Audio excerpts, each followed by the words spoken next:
Death from Mr. Truth. Alam po natin ang kasaysayan na ang Panginoon ay dinakip at nilitis sa mga napakaraming maling paraan. At pagkatapos ay papatawan siya ng hatol na kamatayan. Mark 15:6. During Passover, Pilate always freed one prisoner chosen by the people. So merong tradisyon sa Israel na yung Roman governor who was a foreigner in their country would set one prisoner free sa pista ng Passover. Ito ay napakagandang public relations gimmick ng gobyerno, pogi points ng gobernador, dahil yung mga taong napakaraming nag-iipon-ipon sa Jerusalem, sa halis na mauwi sa gulo, ang napakarami nilang energies na naiipon sa kanilang puso, binibigyan ito ng gobyerno ng isang escape valve para yung mga lakas na ito ay mapunta sa isang bagay na hindi makakasira sa publiko, lalo sa gobyerno. At isa doon, yung pagpili ng madla kung sino ang palalayain sa napakaraming mga bilanggo. So it gives the people a form of entertainment. At kunwari democratic participation, but really another form of mob rule. Yung pinakamaingay, yung grupong yon ang mananalo kung sino ang mapipili nilang palayain.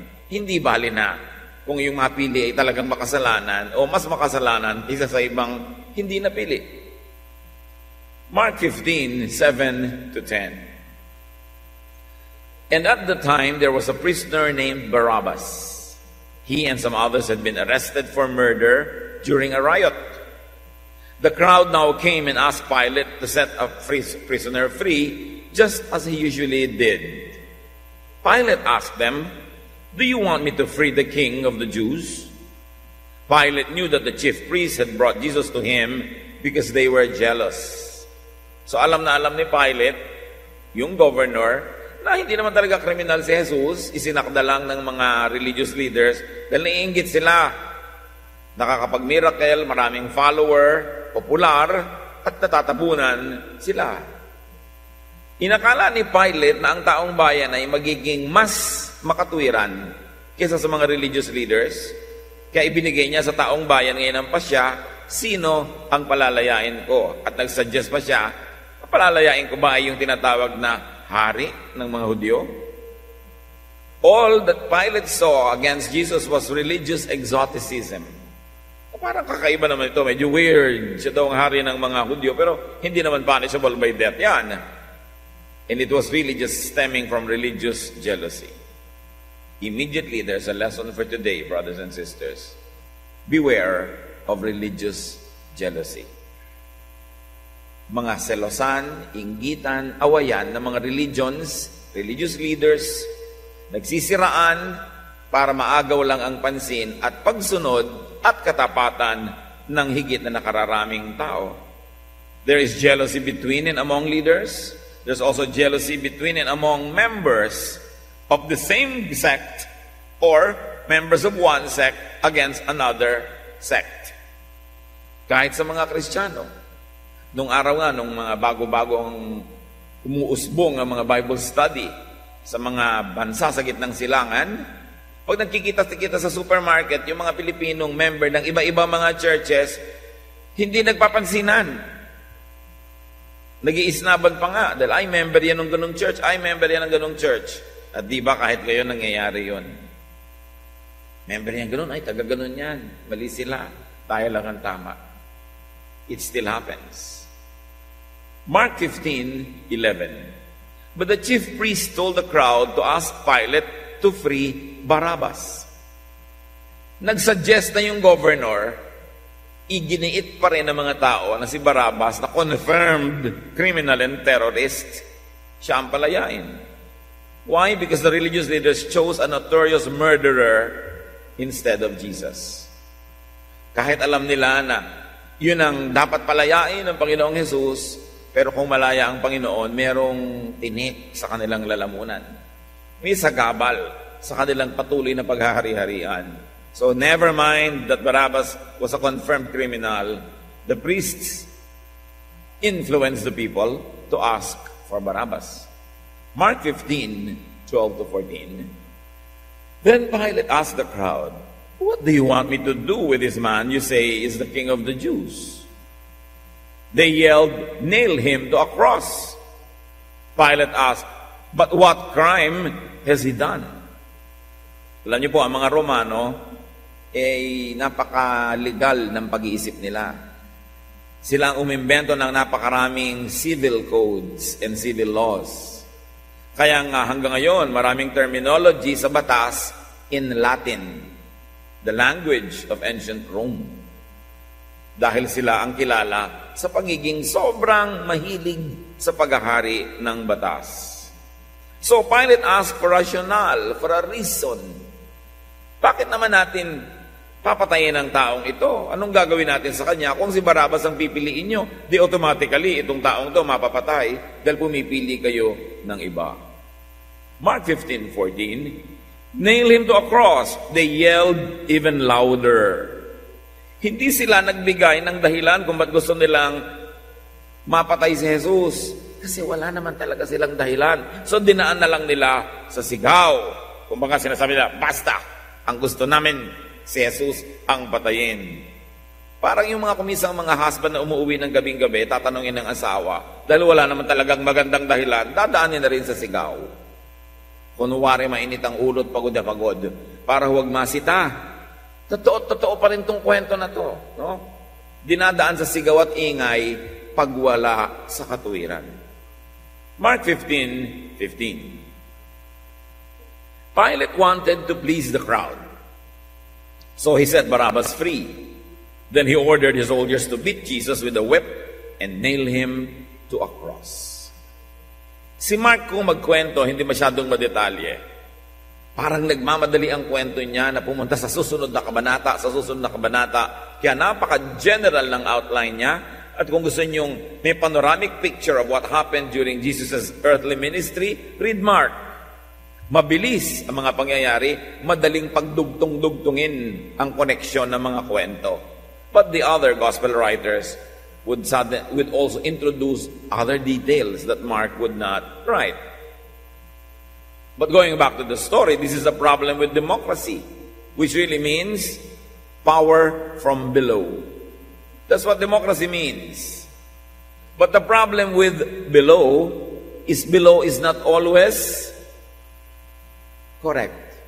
Kaya nagiging democracy. Kuminsan yan.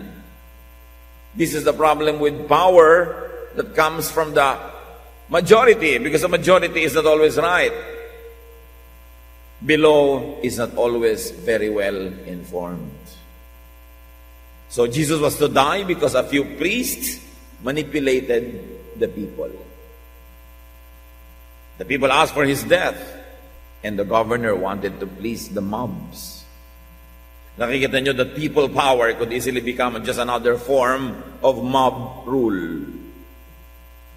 Ang nanaig lang yung maingay, pero hindi kailangang laging tama o makatwiran. And sometimes this is also the sad truth in Christian churches. There is a mob rule. Ang pinapaandar nila sa church, democracy. Yung mga taong halos bihirang umattend, yung mga taong hindi naman alam ang lahat ng issue, nag-e-eleksyon kung sino ang magiging board ng church. Malay na mga karaniwang member kung sino ang talagang pwedeng pagtiwalaan. Malay nila sa mga tunay na nagaganap na kailangang bigyan ng halaga. So ang nangyayari, yung mga pinakasikat na mga brother and sister, nagiging elder, nagiging board member, sometimes for life. At nagkakaroon ng mga bangay-bangayan, kaya maraming hindi maganap sa church kasi yung board divided o board against the pastor. But in the church, we believe that the governance should not be democratic, but theocratic, meaning power from above. God chooses his leader and gives him or her a calling and empowerment and the skills and the capacity to lead. People believe in the calling of that leader and in the teachings being promoted by the teacher, and they follow. The crowds don't tell the teacher what to teach. You like the teaching, you find truth and power in it, so you follow, because it is theocratic. Hindi pwede na ang religious leader will consult the people. Anong ituturo kong doktrina? O paramihan? Anong gagawin nating uri ng bautismo? Lubog? Buhos? Wisik? Paramihan. Anong kakainin natin pagkain sa Lord's Supper? Unleavened bread? Puto? Kutsinta? Paramihan ang boto. That's not the way the church works. All the disciples were called by Jesus. All the prophets were appointed by God. And people believed in their calling and they followed. Kung hindi ka naman believe sa teaching, sa calling, edi huwag ka sumunod, lumipat ka sa iba. Pero huwag mong sasabihan sa teacher what to teach. Up to a point, you may be very informed on other issues and suggest some ideas here and there, but at the end of the day, the leader leads, the follower follows. At ang problema sa maraming churches, kaya hindi umuunlad, kaya laging maraming hidwaan, ang ginagamit nila, democracy, hindi theocracy. Siyempre, pinauso yan ng mga Amerikanong protestante na nagtanim ng Kristyanismong ebangheliko sa Pilipinas. Botohan ang botohan. Kaya you see how divided the evangelical churches are. You see how politicized they could be. Na pagka-eleksyon ng mga board members ng church, present, pati mga kasambahay noong member, paramihan. At yung mga natatalo sa eleksyon na yan, hindi nila nalilimutang natalo sila ever. Diindan nila yon, dinaramdam. Kaya marami mga divisive element sa church.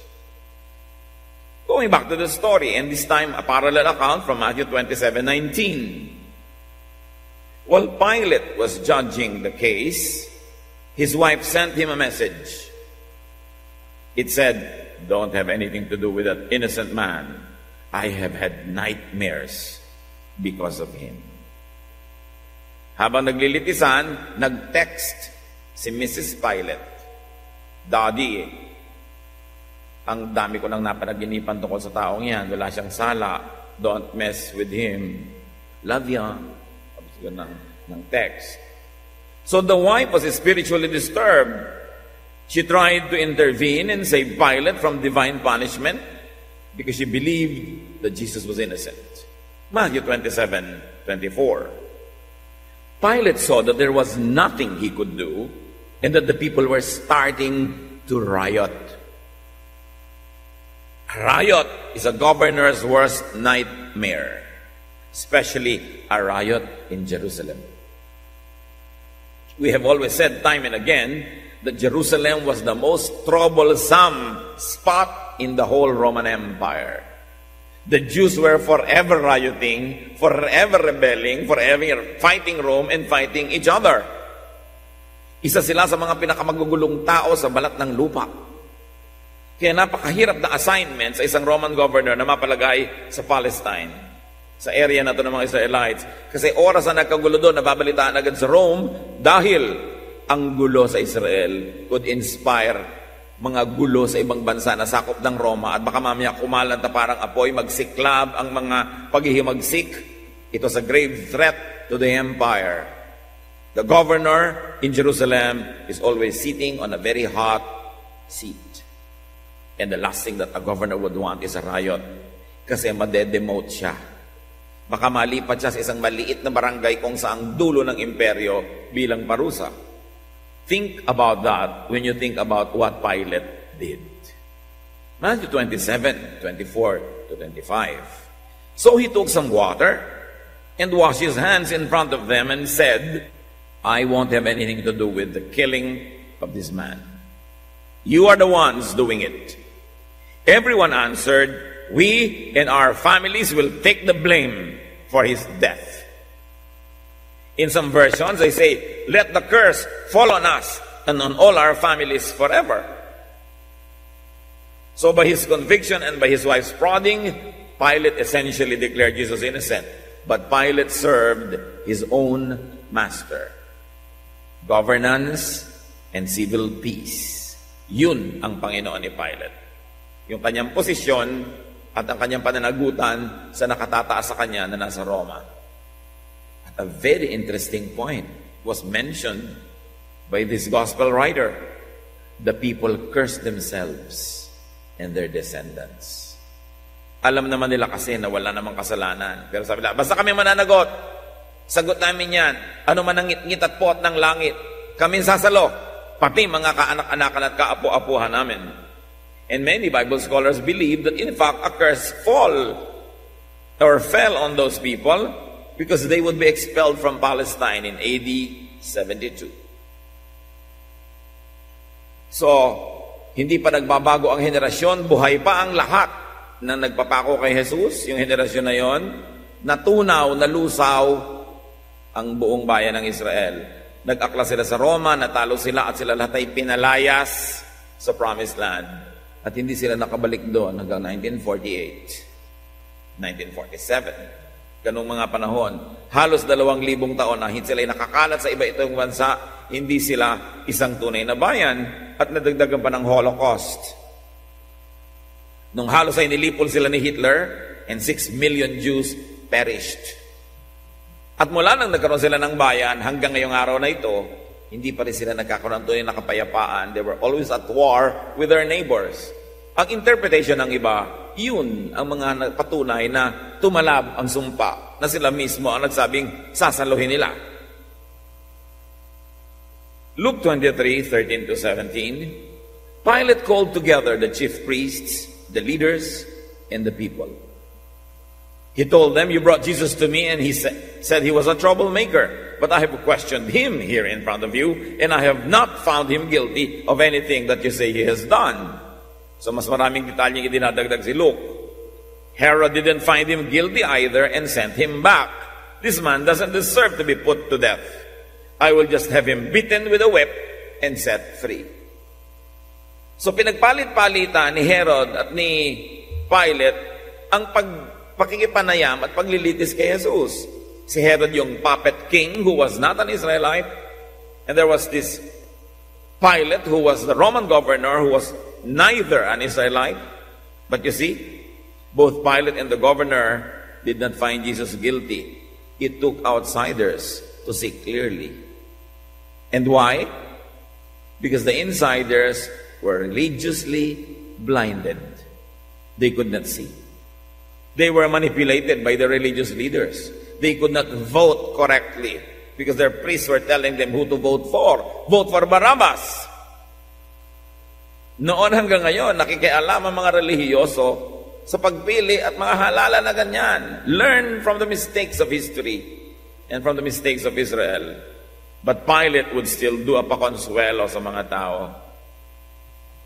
Sabi niya, wala kaming makita, ang hari at akong gobernador, pareho kaming walang makita.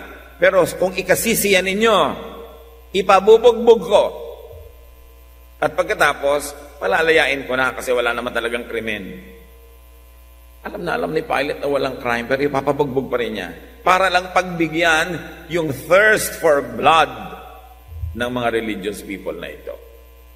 Luke 23:20-24. Pilate wanted to set Jesus free, so he spoke again to the crowds. But they kept shouting, nail him to a cross. Nail him to a cross. Pilate spoke to them a third time. But what crime has he done? I have not found him guilty of anything for which he should be put to death. I will have him beaten with a whip and set free. Panakot naman ng mga pare, magpi-people power kami. Pag pinalaya mo yan, magra-riot kami dito. Kailangan kami ang masunod. Verse 23, the people kept on shouting as loud as they could for Jesus to be put to death. Finally, Pilate gave in. Ipinaglaban talaga ni Pilate na huwag mapatay si Jesus. Pero meron siyang tungkulin to keep the civil peace. So finally, umayag na siya. There was so much crowd pressure. And crowd pleasers often lose their moral compass. Pag lagi magpapogi points ang iniisip mo to please the majority, to please the noisy minority, pwede ka talagang mawala ng malinaw na pagtingin kung anong tama at mali. Liking to be popular would be a vice. Wanting to be always approved of by the mob could mislead a person. John 19:1-5. Pilate gave orders for Jesus to be beaten with a whip. The soldiers made a crown out of thorn branches and put it on Jesus. Then they put a purple robe on him. They came up to him and said, "Hey, you, King of the Jews." They also hit him with their fists. Once again, Pilate went out. This time he said, "I have Jesus brought out to you again. Then you can see for yourself that I have not found him guilty." Jesus came out wearing a crown of thorns and the purple robe. Pilate said, "Here is the man." Ano ang sinisikap gawin ni Pilate? Ipinabugbog niya. Sinuutan ng korona ng tinik, kaya nagdurugo ang anit at umaagos ang sariwang dugo sa kanyang mukha, sa kanyang batok, sa kanyang buong katawan. Pasa-pasa ang kanyang mukha, sapagkat siya hinambalos, binugbog, pinagbubuntal. Sinuutan ng, kunwari ay siya hari, nilagyan ng kapa para lalong hamakin. Kunwari ay hari, sinuutan ng tinik. Ano ang bumantad na itsura ni Jesus sa publiko? Isang maamong tao, duguan, pasaan, puyat magdamag, gutom, uhaw. Sinisikap ni Pilate to appeal to the human nature of the Israelites. So he tried to present a beaten, bloodied, maltreated, debased Jesus, hoping the people would be merciful.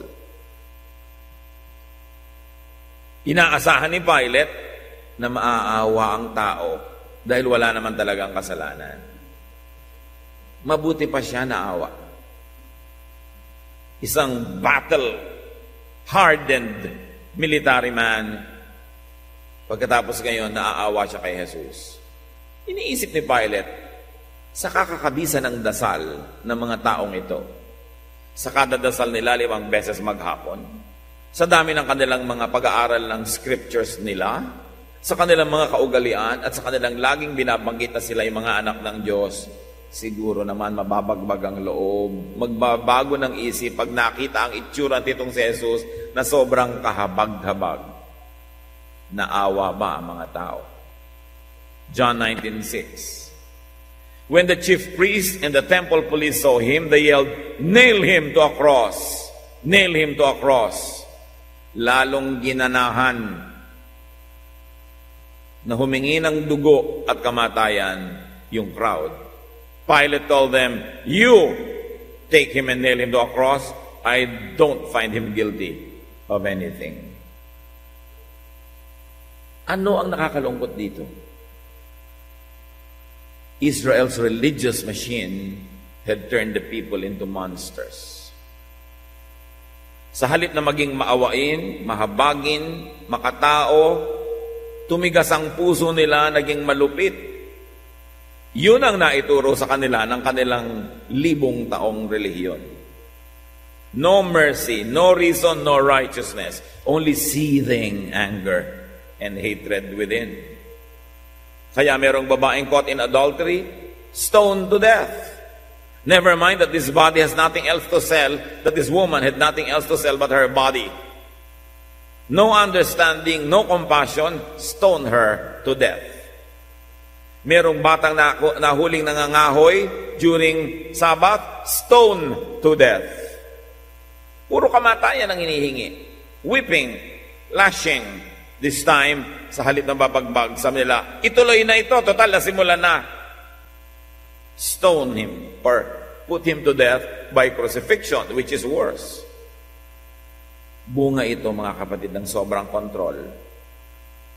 Controlled na controlled ang buhay ng mga Israelites.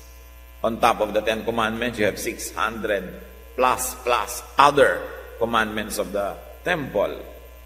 There is so much repression.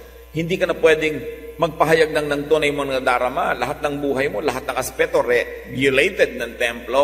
So ipon na ipon ng mga kinikim-kim na mga damdamin ng mga taong ito. Ito man ay galit, ito man ay kagustuhang magsaya pero bawal sumaya.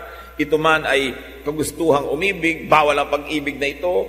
Bawal isuot ito, bawal kainin ito. Sangkaterbang bawal, naiipon lahat sa loob at laging naghahanap ng mapagbubuntunan.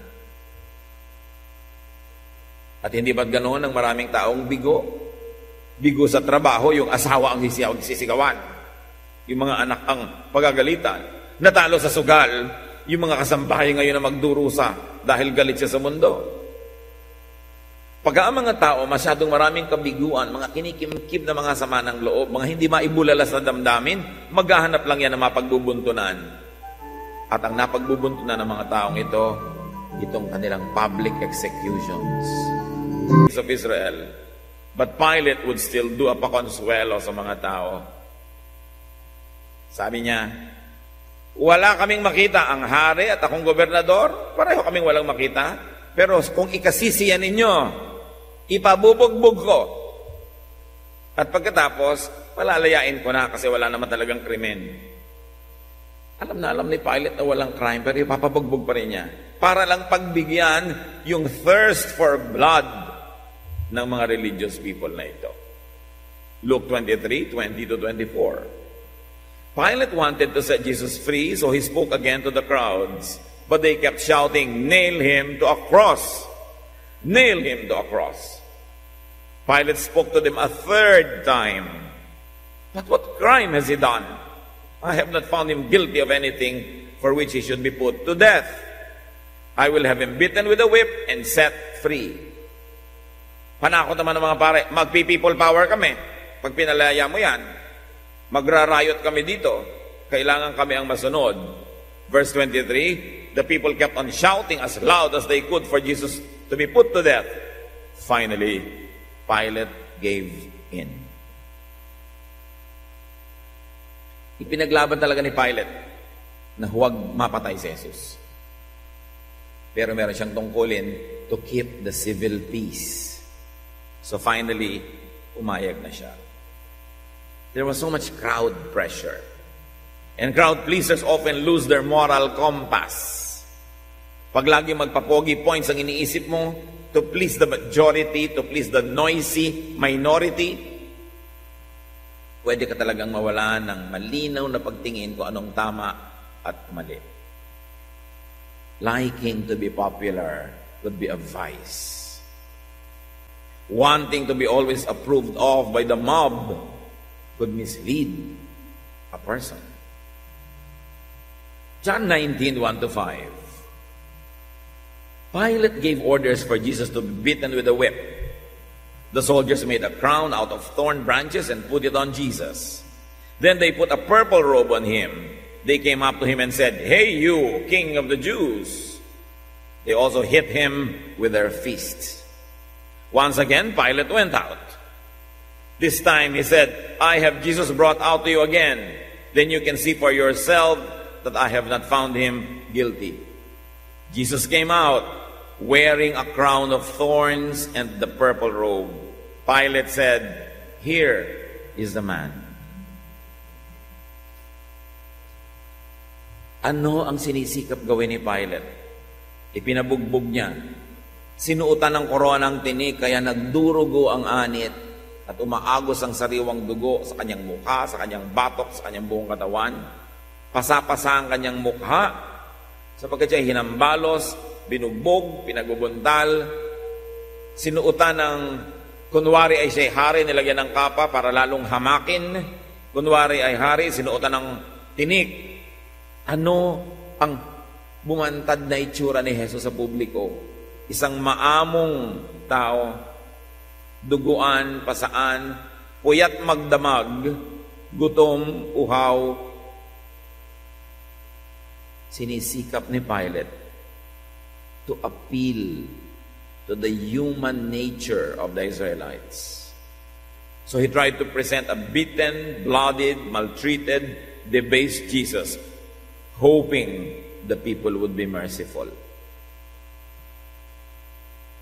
Inaasahan ni Pilate na maaawa ang tao dahil wala naman talagang kasalanan.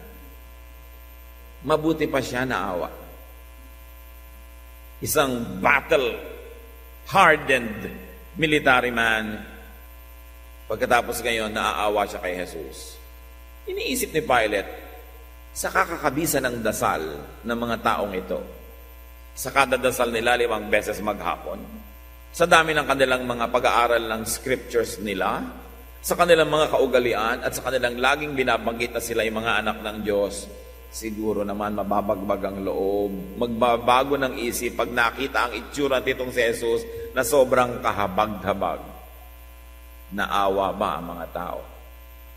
John 19:6. When the chief priest and the temple police saw him, they yelled, "Nail him to a cross! Nail him to a cross!" Lalong ginanahan na humingi ng dugo at kamatayan yung crowd.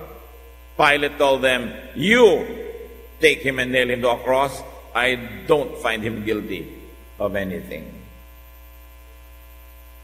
Ano ang nakakalungkot dito? Israel's religious machine had turned the people into monsters.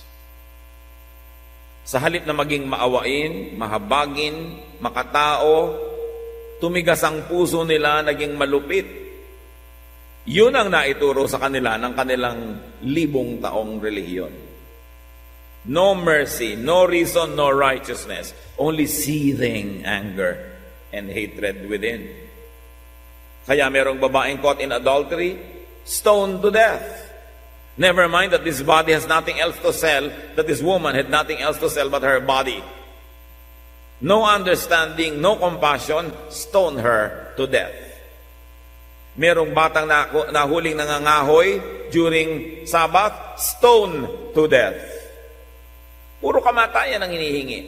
Whipping, lashing. This time, sa halip ng babagbag, sabi nila, ituloy na ito, total na simulan na. Stone him or put him to death by crucifixion, which is worse.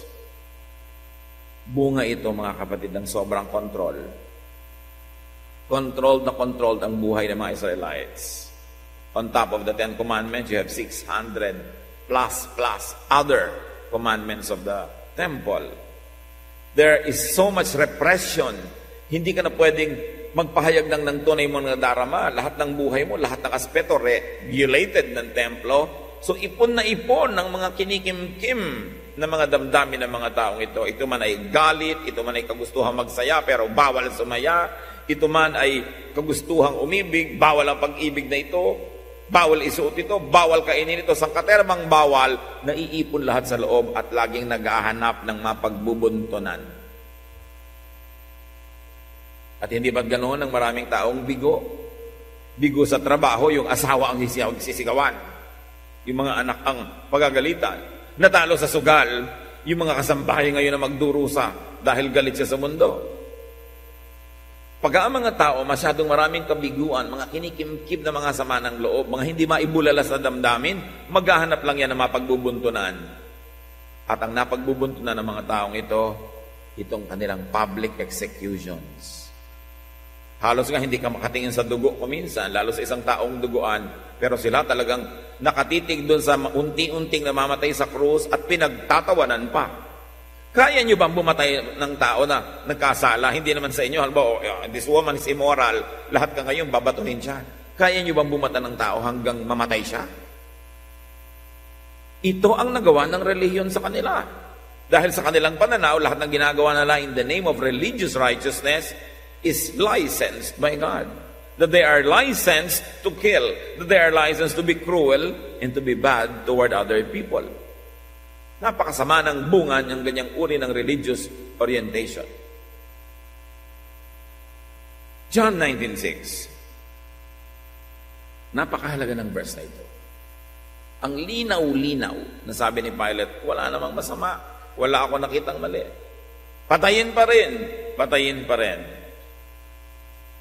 Napakahalaga mga kapatid na tuwing pwede nating palayain ang ating kapwa, ang inyong anak, ang sino mang nasa ilalim ng inyong halinga o kapangyarihan, palayain sa mga bagay na hindi naman talaga masama o makakasira. Kaya nakikita niyo yung mga ibang kumpanya, lalo't maraming young people na empleyado, hinahayaan nila hindi mag-uniform at least once a week. Kasi nakaka-repress naman yung laging uniform mo, araw-araw ganun. So kung minsan ginagawa nila iba pag Monday, iba pag Tuesday, parang akala mo may choice ka. Pero actually, uniform pa rin yun. So pag Biyernes o Sabado, pwedeng kahit ano, di ba? Kung ano-ano sinusuot ng tao, kasi nakakalaya-laya. Kailangan yung damdamin na ibubulalas. Sabi nila, kaya daw napakababa ng rate of suicide sa island ng Aklan. Dahil may ati-atihan. Na yung mga tao, once a year, halabira, talagang yugyug dito, yugyug doon, tugtog dito, tugtog doon. Lahat ng mga kabiguan, inis, at mga hindi maipahayag ng damdamin, at least once a year, na ibubulalas. May mga escape valves.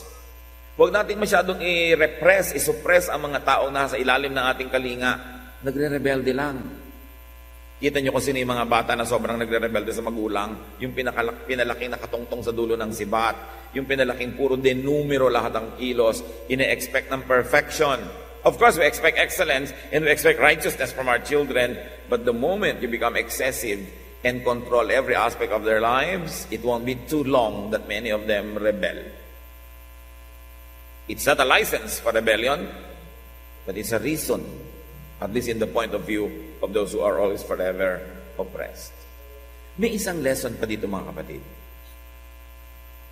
Huwag umasa sa awa ng kapwa.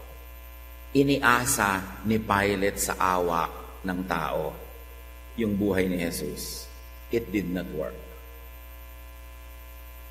Babae ka, binubugbog ka ng asawa mo araw-araw. Wala kang maipakita, kundi luha.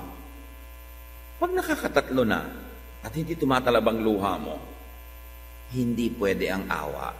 Dapat mag-isip ka ng ibang paraan. Do not depend on a people's mercy or righteousness or reason, because many people are not merciful, nor righteous, nor reasonable. Hindi ko na po maiwan ang asawa ko kasi wala po akong hanap buhay. Di maghanap buhay ka, sino po maglalaban ng damit niya? Di siya, binubugbog ka niya, tapos laba ka ng laba, tapos umaasa ka sa kanya, hindi ka makapagtrabaho. Humihingi ka ng awa, di ka naman kinakawaan, kaya maawa ka. Parang awa mo na. Huwag kayo dyan umasa. Hindi pwedeng asahan yun. Strengthen and empower yourself. Para di ka maapi. Baka naman maawa sa atin itong may-ari ng lupa, hindi na tayo palayasin. Kung hindi naawa sa'yo at pinalayas ka, so magsikap ka.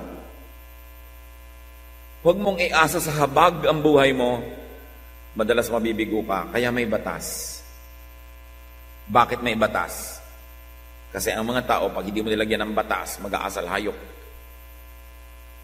Pag hindi mo nilagyan ng no parking, lahat magpapark dyan, wala silang pakialam kung mabarahan nila ang buong kalsada. Kumisa nga may nakalagay na, nagpa-park pa rin Minsan nga meron tayong pagdiriwang, niregulate natin ang parking, hindi pwede mag-park dito kasi babaan ng tao. May nagpa-park. Bisita ng isa nating member. At nung sinita siya, bawal po mag-park dyan. Saan niya, bakit bawal? I am from Canada. Ha? From Canada ka? Kung taga-Canada ka, pwede ka mag-park kahit saan? Ganun ba sa Canada? I'm balikbayan. Balikbayan ka, so pwede ka mag-park kahit saan. Kaya may batas. Kasi ang tao, pag hindi mo binigyan ng batas, ang iiral, pagiging makasarili. Kaya alam niyo ba na may batas din na obligasyon ng asawa, ng lalaki, kung walang trabaho yung kanyang babae dahil full-time housewife yung kanyang wife, obligasyon niyang pakainin yun, obligasyon niyang pag-aralin ng mga anak niya. May batas kasi maraming lalaking tiwali at hindi tinitindigan ang kanyang tungkulin. Alam niyo ba that there is such a thing as rape of women kahit asawa mo? Kasi may mga husbands na abusive. That's why the law had to be made. So mga kapatid, didiin ko, huwag kayong umasa sa awa. Salamat kung may naawa sa inyo. Pero do what you can para tumindig kayo sa inyong mga sariling paa sa tulong ng Diyos. Dahil mabibigo kayo. Madalas, magsisisi kayo na iniasa niyo sa awa ng iba ang inyong kapakanan. Ngayon kayo, maging maawain. It's your prerogative. But other people also have the prerogative not to be merciful to you. So, take care of yourself. John 19:7. The crowd replied, "He claimed to be the Son of God. Our Jewish law says that he must be put to death." And then 8-12. When Pilate heard this, he was terrified. He went back inside and asked Jesus, "Where are you from?" Tinatanong niya, taga saan ka ba? Bakit walang bumoboto para sa'yo? Of course, the reality was Jesus and His disciples were from the mga tagalalawigan sila sa Galilee. Now they're in the capital city. Wala silang kakampi. Sabi ni Pilate, where are you from? But Jesus did not answer. Why won't you answer my question? Pilate asked. Don't you know that I have the power to let you go free or to nail you to a cross? Jesus replied, if God had not given you the power, you couldn't do anything at all to me. But the one who handed me over to you did something even worse. Then Pilate wanted to set Jesus free, but the crowd again yelled, if you set this man free, you are no friend of the emperor. Anyone who claims to be king is an enemy of the emperor. Now the stakes are higher. It became a political blackmail. Sabi ng mga tao, pag hindi mo dineclare na guilty yan, friend ka niya. But this man is an enemy of the emperor because he declares himself king of the Jews. There is another king, King Herod, who was appointed by Rome. So this must be a political trouble for you. John 19:13-16. When Pilate heard this, he brought Jesus out. Then he sat down on the judge's bench at the place known as the stone pavement. In Aramaic, this pavement is called Gabata. It was about noon on the day before Passover, and Pilate said to the crowd, look at your king. Kill him, they yelled. Nail him to a cross. So you want me to nail your king to a cross? Pilate asked. The chief priest said, the emperor is our king. Then Pilate handed Jesus over to be nailed to a cross. Yung Roman emperor, na-hit din ng mga priest sa temple, biglang, the emperor is our king, para lamang ipasubo si Pilate na patayin si Jesus. It was not loyalty to the emperor at all. These religious leaders would say anything just to have Jesus killed. One very clear lesson here, brothers and sisters. The majority is not always right. At yan ang sumpa sa anumang bayan na may demokrasya. Kung ang bawat isa ay makakaboto, tigi-tigisa lang ng boto, at kung ang higit na marami sa mga mamamayan ay mangmang, hindi marunong pumili, hindi nag-iisip kung ano lang sabihin ng kanilang mga leader, kung ano lang ang ituro ng kanilang kapitbahay o ng kanilang lolo, iboboto na nila, kaya kung sino-sino ang nauupo sa pwesto.